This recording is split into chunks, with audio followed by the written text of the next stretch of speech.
No se puede precisar la fecha en que se comenzó a construir el edificio propio del hospital, pero sí se puede asegurar que su historia está ligada a la de Sevilla desde el mismo momento de la conquista de la ciudad de las almohades, considerándose, por tanto, como el hospital en uso más antiguo de España.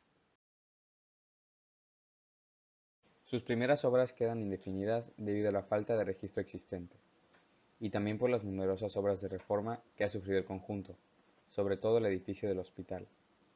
El conjunto se define de un edificio de tipo palaciano o de planta central, caracterizada por un conjunto cuadrado rectangular en torno a un patio. A finales del siglo XV, y tal vez enmarcado dentro del plan de reorganización de los hospitales acometido por los Reyes Católicos, se levantaría el claustro y las crujías principales del edificio, y pocos años después, a mediados del siglo XVI, se edificaría la nueva fachada arrancando de la Torre de los Gaucines, en cuya base se abrió la puerta principal. Fachada de clásico estilo manierista, inspirada en los modelos del insigne arquitecto italiano Sebastiano Serlio. Algunos investigadores mantienen con fundamento que el trazado de esa fachada fue obra de Hernán Ruiz II. Sobre la construcción de la iglesia se desconocen datos de la misma, aunque todo hace suponer que, en principio, se erigió antes del siglo XVI, pues su alzado corresponde a las características de las iglesias gótico-mudéjares sevillanas que proliferaron en la ciudad de Sevilla a partir de la segunda mitad del siglo XIII hasta el siglo XV. Es de planta rectangular de 24 por 16 metros, con distribución basilical de 3 naves, siendo la central más ancha que las laterales. La techumbre es de madera en forma de artesana en la nave central y de colgadizo en las dos laterales, techumbre cuya madera no es la original pues fue cambiada muchos años después. El Hospital de Jesús nace como una acción de gracias, levantándose en el mismo lugar en donde Cortés y Moctezuma se encontraron. El conquistador, como buen cristiano, consideró que el mejor homenaje que podía hacer al Dios que le había dado la victoria era una obra de caridad. Pero en su obra hay un lenguaje barroco que Singüesa y Góngora lo habrían de llamar piedad heroica y que nosotros simplemente llamaríamos su obra en favor de los pobres enfermos. Fue fundado por el mismo Cortés en 1924. El conquistador deseaba que su obra perdurase y para ello dictó en su testamento una serie de disposiciones que evitarán su fin para cuando muriera, haciéndolo inconmovible a través de los siglos. El edificio que funcionó debió de haber sido inadecuado porque se empezó a construir otro que fue mucho más importante, que salvó las renovaciones de los siglos siguientes. Es más o menos el que hoy conocemos. La obra necesita una organización interior que la hiciese eficiente y estable. Cortés planea entonces unas ordenanzas para su hospital, pues es lo que promete en su testamento cuando dice que, en lo que toca a la administración y gobernación de dicho hospital, se guarde y cumpla la instrucción que yo declare ordenada ante escribano público.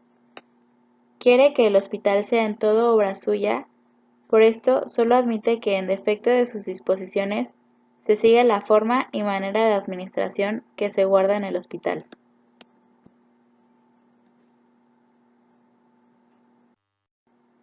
Esta obra presentaba tres aspectos: religioso, administrativo y clínico. Del primero se ocupaban 3 capellanes y un sacristán. En la cuestión administrativa, había un contador, un cobrador, un abogado, un escribano y un procurador. Encargados de la parte clínica, había un médico, un cirujano, un barbero o un sangrador, un enfermero y una enfermera. El personal restante constituía de una cocinera, 3 indios y 8 esclavos chicos y grandes, los cuales se encargaban de la alimentación y limpieza, tanto de los enfermeros como del edificio y otros servicios. El Hospital de Jesús, por su situación, nos hace pensar que en esa primera fase el hospital estaba constituido por 2 grandes naves reunidas en forma de tau o T y en cuyo cruce estaba la capilla, planta que, como señaló el profesor Angulo, se deriva de la del Hospital del Espíritu Santo de Sacia y en lo que a la disposición de las naves y capillas se refiere, contaba con el precedente dominicano del Hospital de San Nicolás, fundado en la Española por Nicolás de Obando. En el lado sur de la manzana y entre los pies y el brazo de la cruz 2 patios gemelos separados por una escalera doble claustral. Los patios, hoy muy alterados, se estructuran en 2 niveles, el inferior, con arcos de medio punto sobre pilares, y el superior, de igual manera, pero con columnas toscanas. Sorprende encontrar en América, en fecha tan temprana, una escalera de diseño tan avanzado como esta, que olvidando las viejas soluciones, se queda en el umbral de la escala imperial. 2 estructuras claustrales adosadas conducen desde la planta baja a la galería superior. Los claustros del Hospital Mexicano coinciden además con el Palacio Madrileño en que sus lados oeste y este tienen el mismo número de columnas, 7. En resumen, el Hospital de la Purísima Concepción y Jesús Nazareno de México, conocido también como el Hospital de Jesús, constituye un ejemplo arquitectónico del mayor interés, en cuanto resume en su disposición las sucesivas variaciones tipológicas que esta clase de edificio asistencial experimenta en el siglo XVI, y sobre todo por su escalera, que inaugura una serie rica en bellos ejemplares en los siglos posteriores y es muestra del espíritu renacentista de su fundador. Hospital Psiquiátrico La Castañeda. La Castañeda fue el centro psiquiátrico más grande de México hasta la segunda mitad del siglo XX. Fue construido en los terrenos de una hacienda pulquera y pertenecía al señor Ignacio Torres Adalid, conocido productor de pulque en varias de sus haciendas en Hidalgo. La inauguración fue realizada por Porfirio Díaz en 1910 y su demolición se efectuó en 1968. Fue este quien eligió la localización, esto debido a que consideraba que no habría mejor lugar para sanar a los enfermos que un paraje tranquilo, agradable y saludable. Durante todo su periodo de funcionamiento, el hospital dio atención a más de 60,000 pacientes. Este hospital es recordado por las condiciones de abuso e insalubridad que imperaban en sus instalaciones. El Manicomio General de la Castañeda fue instituido con la doble función de hospital y asilo para la atención psiquiátrica de enfermos mentales de ambos sexos, de cualquier edad, nacionalidad y religión. Un objetivo secundario fue proporcionar enseñanza médica mediante la participación de las clínicas de psiquiatría en sus pabellones. En la hacienda de la Castañeda, además de producir pulque, contaba con un área acondicionada como un lugar de paseo y recreación, donde se llevaban a cabo eventos musicales y de fiesta los fines de semana, teniendo un cobro de entrada de 25 centavos. El lugar era apreciado no solo por estar a la salida de la Ciudad de México, sino por su buen clima que favorecía a la salud. La construcción de este manicomio fue diseñada por el ingeniero militar Salvador Echegaray y encargada al ingeniero Porfirio Díaz hijo, quien contó con el apoyo de Luis León de la Barra para inspeccionar la obra. Su diseño se inspiró en el del Hospital Psiquiátrico francés Charenton, activo en esta época en París.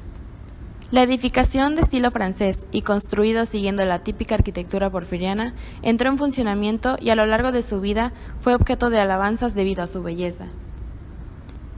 Con capacidad para aproximadamente 1,000 internos, inició funciones albergando a una población de 779 pacientes, 350 hombres remitidos del Hospital de San Hipólito y 429 mujeres remitidas del Hospital del Divino Salvador. El manicomio, constituido por un edificio central que correspondía al área administrativa y varios edificios periféricos que conformaban cada uno de los pabellones, se encontraba organizado según las alineaciones del propio reglamento interno. Primero se tenía el pabellón de los pacientes distinguidos. Aquí se alojaban a miembros de familias ricas que no hubieran sido remitidos por parte de la policía y que no representaran comportamiento agresivo, pese a que la institución ofrecía atención pública si recibía donaciones por parte de los familiares de estas personas. El pabellón de la observación recibía a gente por primera vez, por periodos breves, hasta que se les diagnosticaba y se les asignaba un nuevo pabellón. Después estaba el pabellón de los pacientes peligrosos. Esta área estaba destinada a los pacientes que eran agresivos y criminales remitidos de la policía. Había también un pabellón de epilépticos y un pabellón de imbéciles, pabellón que estaba designado a los pacientes con un retraso mental evidente. Y por último estaba el pabellón de pacientes infecciosos. Aquí se recluía a los pacientes en los cuales se había confirmado la presencia de alguna enfermedad infecciosa, como tuberculosis, sífilis, lepra o fiebre de tifoidea. De manera arbitraria, las exoservidoras eran remitidas a esta área sin que necesariamente se hubiera comprobado que sufrían alguna enfermedad infecciosa. Después del año 1920, el país se encontraba devastado por efecto de la guerra. Los recursos del manicomio se habían empobrecido aún más, y a este contexto se sumó la sobredemanda y saturación. Hubo un punto en el que el hospital mantuvo a más de 3.000 pacientes internos, o sea, 3 veces su capacidad. Este fenómeno de sobreexplotación se debió a los estereotipos de la locura que imperaban en la sociedad de la época.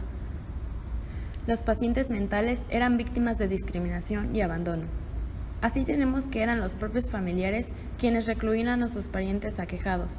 Muchos de ellos ni siquiera meritaban ser recluidos, pero las familias los abandonaban por su suerte y la institución pública se veía forzada a darles asilo. Durante la primera mitad del siglo XX, la Castañeda frecuentemente fue mencionada como un lugar de injusticias y malos tratos a los internos.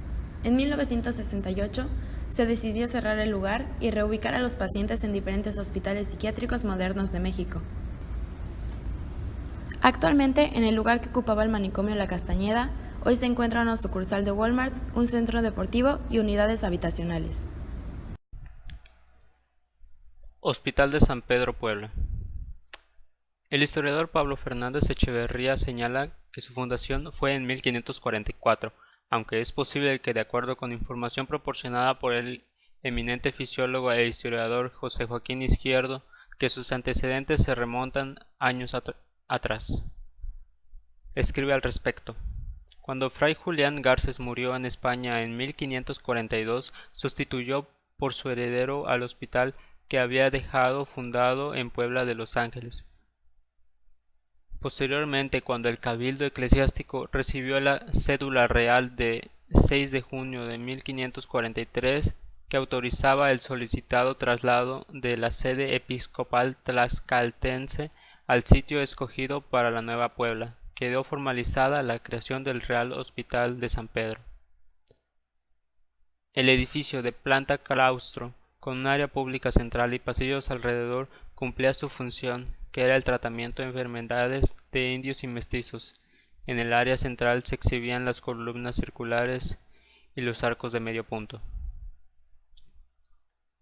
El Hospital de San Pedro, aparte de ser uno de los primeros que se fundaron en la Nueva España, le antecedieron, entre otros, 2 hospitales, fundados por don Vascos de Quiroga en 1532, uno que ya existía en Tlaxcala hacia 1537, el Hospital del Amor de Dios, de la Ciudad de México, establecida por Fray Juan de Zamurraga, un poco antes de 1540.